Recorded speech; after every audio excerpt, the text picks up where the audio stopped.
ఈ కార్యక్రమాన్ని సమర్పిస్తున్న వారు ఎండిహెచ్ గరం మసాలా. ఆరోగ్యం ఇంకా న్యూట్రిషన్ దొరికే బాడీ స్ట్రాంగ్ గా అవుతుంది. కొంచెం తింటే కడుపు నిండా డైజెషన్ బాగా అవుతుంది. ఎండిహెచ్ సోయా టీ, అసలైన ప్రోటీన్. వెల్కమ్ టు మా ఊరి వార్తలు.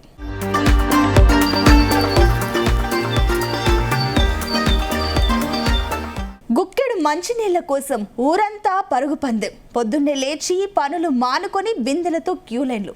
ఎండల తీవ్రత ఒకవైపు, దాహార్తి మరోవైపు. ప్రస్తుతం ఏలూరు జిల్లాలో మంచి నీళ్ల కోసం నగర ప్రజలు ఎదుర్కొంటున్న పరిస్థితి ఆవేదనను కలిగిస్తోంది. జిల్లాలో క్షీణించిన నీటి నిల్వలలో కుళాయిలు తెరిస్తే నీళ్లు రావడం లేదు. ట్యాంకర్లు వస్తే నీటి కోసం ఒకరినొకరు నెట్టుకుంటూ యుద్ధాలు చేసుకునే పరిస్థితి నెలకొంటోంది. మరోవైపు కార్పొరేషన్ విధిస్తున్న కోతలు సామాన్యులకు పెను భారంగా మారుతున్నాయి. ఏలూరు తాగునీటి ఎమర్జెన్సీపై Zee Telugu news special focus.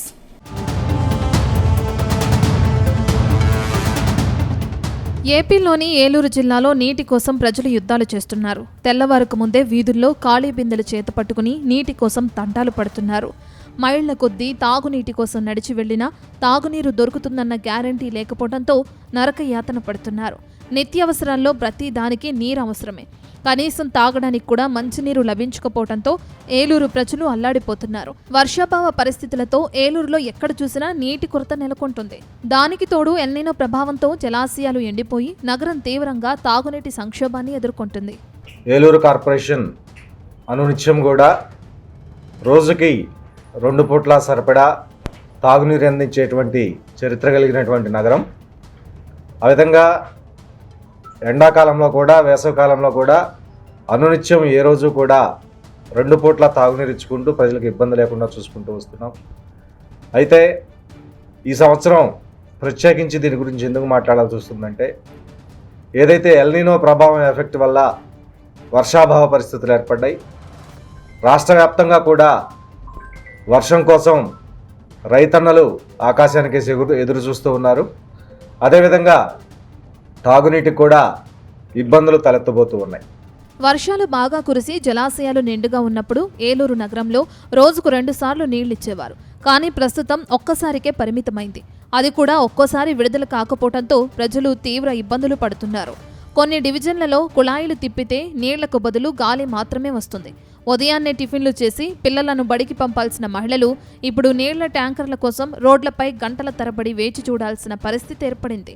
చివరకు పసిపిల్లలను కూడా బడులు మానిపించి తల్లిదండ్రులకు సాయంగా నీటి బిందెలు మోస్తుండడం అక్కడి పరిస్థితుల తీవ్రతకు అద్దం పడుతుంది. ఏలూరులో నీటి ఎద్దడి చాలా తీవ్రంగా ఉంది. ప్రజలు మేము చాలా ఇబ్బందులు పడుతున్నాం. ఇప్పటికే వాతావరణ శాఖ కానీ లేదంటే నిపుణులు కానీ రాష్ట్ర వ్యాప్తంగా కూడా వర్షాభావ పరిస్థితులు నెలకొన్నాయని, వర్షాలు పడే పరిస్థితి లేకుండా ఉందని వాళ్ళు ఆల్రెడీ హెచ్చరికలు జారీ చేశారు. అయినా సరే ఏలూరు కార్పొరేషన్ సంబంధించినటువంటి అధికారులకు కానీ లేదంటే సరఫరా చేసేటటువంటి నీటిని సరఫరా చేసే అధికారులకు కానీ ఏమాత్రం కూడా శ్రద్ధ లేకుండా పోయింది. నిర్లక్ష్యంగా వ్యవహరిస్తున్నారు. తద్వారా ఇప్పటికే పంపుల చెరువులో ఉన్నటువంటి నీరు అడిగంటిపోయింది. నీరు అనేది ఇంతకు ముందు వరకు అంటే గత 2-3 రోజుల క్రితం వరకు ఒక పూట మాత్రమే నీటిని సరఫరా చేసేవారు. ఇప్పుడు ఆ నీటిని కూడా సరిగ్గా సక్రమంగా అందరికీ అందుబాటులో ఉండేలాగా చేయడం లేదు. ప్రస్తుతం ఏలూరులో మున్సిపల్ కార్పొరేషన్ సరఫరా చేసే అరకొర నీటితో రోజులు గడవటం గగనంగా మారింది. ఎండల తీవ్రత రోజు రోజుకు పెరుగుతుంటే నీటి అవసరం మరింత ఎక్కువవుతుంది. గుక్కెడు నీళ్ల కోసం ప్రైవేట్ ట్యాంకర్లు బోరు బావుల వద్ద గంటల తరబడి క్యూ కడుతున్నారు. నీళ్ల కోసం పనులన్నీ మానుకోవలసి వస్తుంది. రోజువారీ కూలీలు పనికి వెళ్లలేక ఆదాయం కోల్పోతున్నామని కన్నీటి పర్యంతం అవుతున్నారు.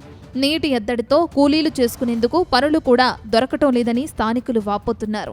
అటు ఆదాయం లేక ఇటు మంచినీరు లేక తీవ్ర ఇబ్బందులు పడుతున్నామని ప్రజలు ఆవేదన వ్యక్తం చేస్తున్నారు. త్రాగునీటి కొరత ప్రజలు అల్లాడిపోతా ఉన్నారు. ఏలూరు నగరం అనేటువంటిది కృష్ణానదికి గోదావరి నదికి మధ్యలో ఉన్నటువంటి పెద్ద నగరం. అలాంటి గోదావరి జిల్లాలో ఉన్న పెద్ద నగరానికి ఈరోజు త్రాగునీటిని కూడా సరఫరా చేయనటువంటి అచేతన వ్యవస్థలో ఏలూరు కార్పొరేషన్ పాలకవర్గం ఉన్నది అని చెప్పి మేము తెలియజేస్తూ ఉన్నాం. ఇప్పటికే కోట్ల రూపాయలు ప్రజలకు త్రాగునీరు అందించడం కోసం ఖర్చు పెట్టామని చెప్తున్నటువంటి ఏలూరు మేయర్ గారు ఆ కోట్ల రూపాయలు ఖర్చు ఫలితంగా ఎందుకు తాగునీరు అందించలేకపోయారని చెప్పి సందర్భంగా అడుగుతూ ఉన్నాం.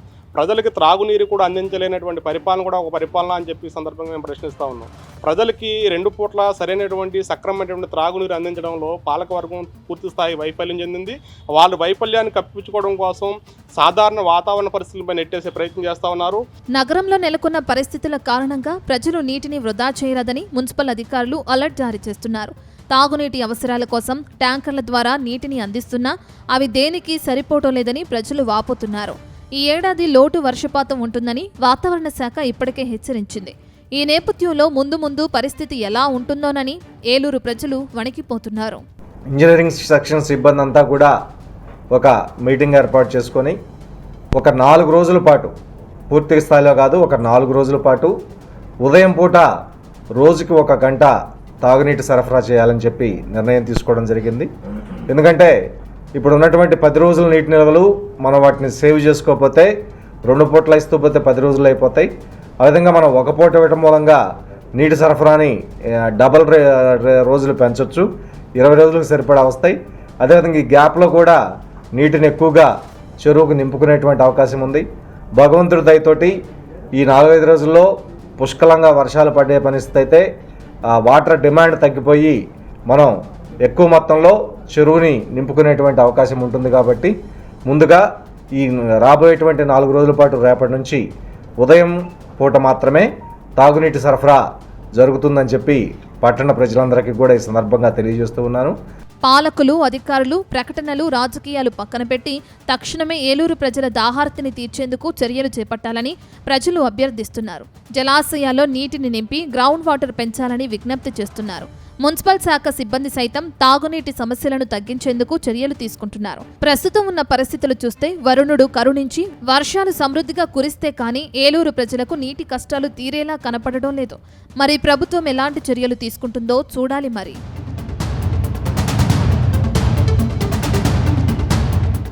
రెండేళ్ల పసిపాప జ్ఞానేశ్వరి అదృశ్యమై 50 రోజులు దాటిపోయింది. కాకినాడ జిల్లాలో చిన్నారి అదృశ్యం నేటికి జవాబులేని ఒక అంతు చిక్కని మిస్టరీగానే మిగిలిపోయింది.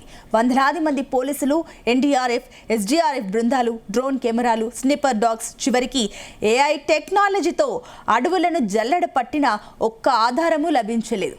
మరోవైపు పెంపుడు కుక్క మృతి, హైకోర్టు జోక్యం, సాంకేతిక ఆధారాల విశ్లేషణ స్పీడప్ చేసిన పాప ఎక్కడుంది అనే ప్రశ్నకు సమాధానం దొరకడం లేదు. 50 రోజులు గడుస్తున్నా వీడిని జ్ఞానేశ్వరి మిస్సింగ్ మిస్టరీపై Zee Telugu news special focus.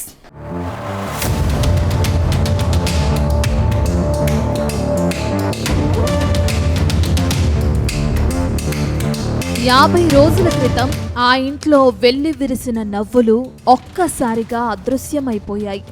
Kakinada జిల్లా తుని మండలం సిహెచ్ అగ్రహారంలో జూన్ నెలలో అదృశ్యమైన 2.5 ఏళ్ల చిన్నారి జ్ఞానేశ్వరి ఆచూకీ నేటికి లభించలేదు. ఇల్లు దాటి కొద్ది దూరంలో జీడి మామిడి, పామాయిల్ తోట్లలోకి పెంపుడు కుక్కతో కలిసి వెళ్లిన పసిపాప తిరిగి రాలేదు. కళ్ళెదుటే ఆడుకున్న కంటి పాప కనుమరుగైపోవటంతో కన్న పేగు తల్లడిల్లిపోతుంది. రోజు అమ్మా అంటూ వచ్చే పాప కేకల కోసం ఆ తల్లిదండ్రులు కన్నీరు మున్నీరుగా ఎదురు చూస్తున్నారు.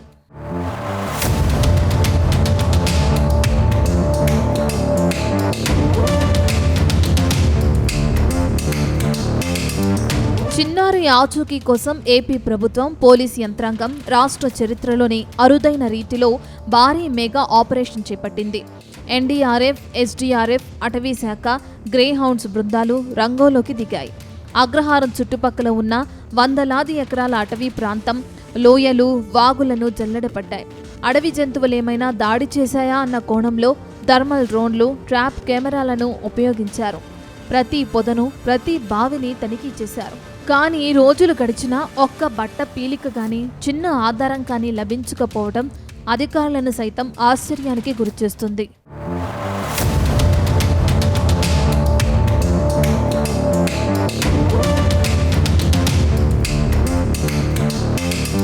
ఈ కేసులో అత్యంత కీలకమైన అంశం పెంపుడు శునకం. పాప అదృశ్యమైన రోజున దానితో పాటు వెళ్లిన కుక్క 2 రోజుల తర్వాత ఒంటరిగా తిరిగొచ్చింది. దీంతో ఆ కుక్కకు జీపీఎస్ ట్రాకర్ అమర్చి అది పాప వద్దకు తీసుకెళ్తుందేమోనని పోలీసులు ప్రయత్నించారు. అయితే కొద్ది రోజులకే ఆ పెంపుడు కుక్క అనారోగ్యంతో మృతి చెందడం కేసులో పెద్ద విఘాతంగా మారింది.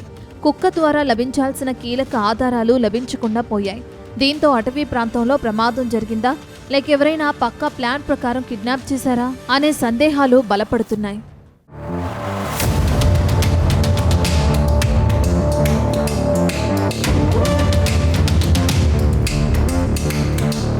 మరోవైపు సాంకేతికంగా అందుబాటులో ఉన్న ప్రతి మార్గాన్ని పోలీసులు అన్వేషిస్తున్నారు.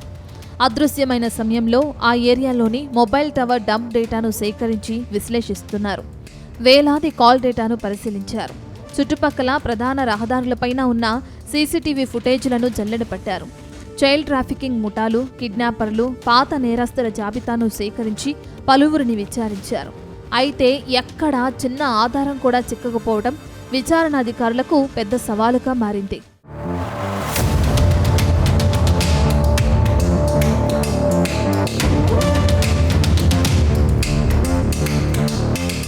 తెలుగు రాష్ట్రాల్లో తీవ్ర సంచలనం సృష్టించిన ఈ ఘటనపై రాష్ట్ర హైకోర్టు కూడా స్పందించింది. కేసు దర్యాప్తు పురోగతిపై సమగ్ర నివేదిక ఇవ్వాలని పోలీసులను ఆదేశించింది. 50 రోజులు గడిచినా బుజ్జిపాప ఆచూకీ దొరక్కపోవడంతో గ్రామంలో తీవ్ర విషాదం, ఆందోళన నెలకొన్నాయి. రోజులు వారాలయ్యాయి, వారాలు నెలలు కావస్తున్నాయి. నా బిడ్డ నా వద్దకు తిరిగొస్తుంది అనే నమ్మకంతో కన్నతల్లి ఆవేదనగా నిరీక్షిస్తుంది.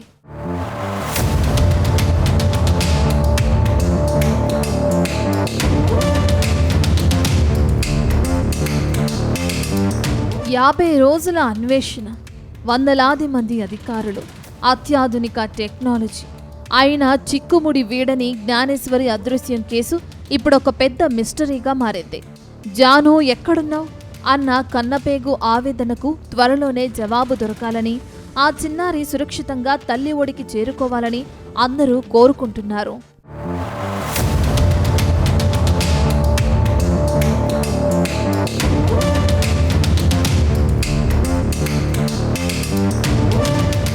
రక్తం పంచి ఇచ్చిన కొడుకులే కాలకూట విషమయ్యారు. కంటికి రెప్పలా కాపాడాల్సిన కన్న పిల్లలే ఆస్తి కోసం కాటేసే పాముల్లా మారారు. వృద్ధాప్యంలో ఆసరగా నిలవాల్సిన చేతులే బెదిరింపులకు తెగబడుతున్నాయి. నల్గొండ జిల్లాలో నవమాసాలు మోసి పెంచినందుకు ఆస్తి కోసం తల్లిదండ్రులనే చంపుతామని బెదిరిస్తున్నారు.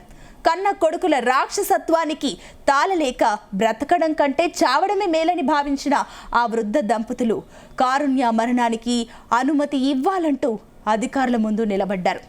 అసలు ఆ దంపతులకు వచ్చిన కష్టమేంటి, కొడుకులు చేస్తున్న అరాచకమేంటి? ఈ ప్రత్యేక కథనం చూడండి.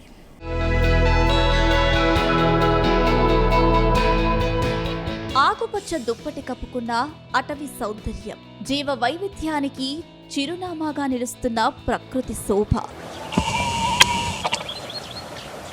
ఉమ్మడి ఆదిలాబాద్ జిల్లా పరిధిలోని కవ్వాల్ అభయారణ్యం ఇప్పుడు పక్షులు, వన్యప్రాణుల సందడితో శోభను సంతరించుకుంది. పచ్చని వృక్షాలు, కిచకిచమనే పిట్టల చప్పులతో ఈ దట్టమైన అడవి సందర్శకులకు అద్భుత కనువిందు చేస్తుంది.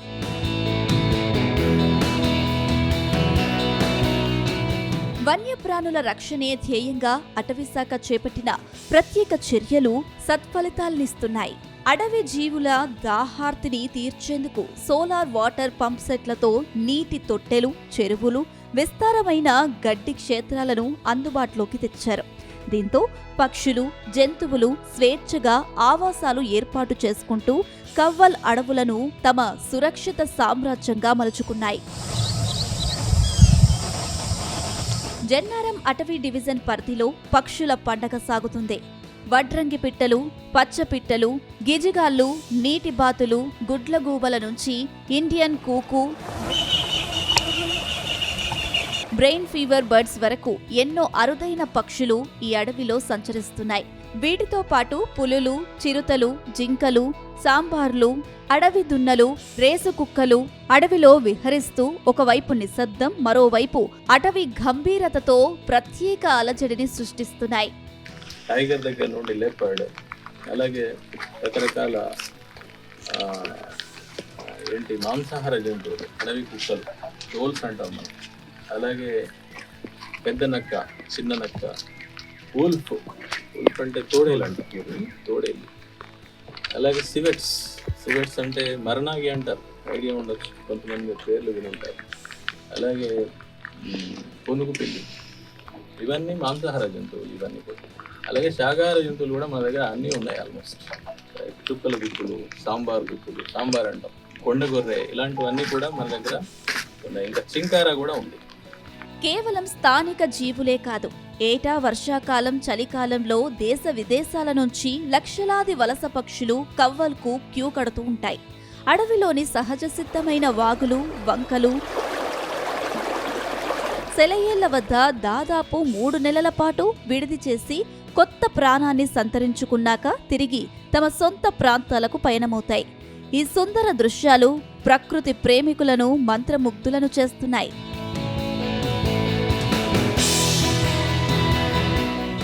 జన్నారం FDO రామ్మోహన్ ఆధ్వర్యంలో అటవీశాఖ అధికారులు అధునాతన సాంకేతిక పరిజ్ఞానాన్ని ఉపయోగిస్తూ ఈ అభయారణ్యాన్ని కాపాడుతున్నారు. నిరంతర నిఘాతో వన్యప్రాణులకు ఎలాంటి హాని కలగకుండా రక్షణ వలయాన్ని ఏర్పాటు చేశారు. అధికారులు తమ కెమెరాల్లో బంధించిన అరుదైన దృశ్యాలు, ప్రకృతి దృశ్యాలు ఇప్పుడు ప్రతి ఒక్కరిని ఆకట్టుకుంటున్నాయి.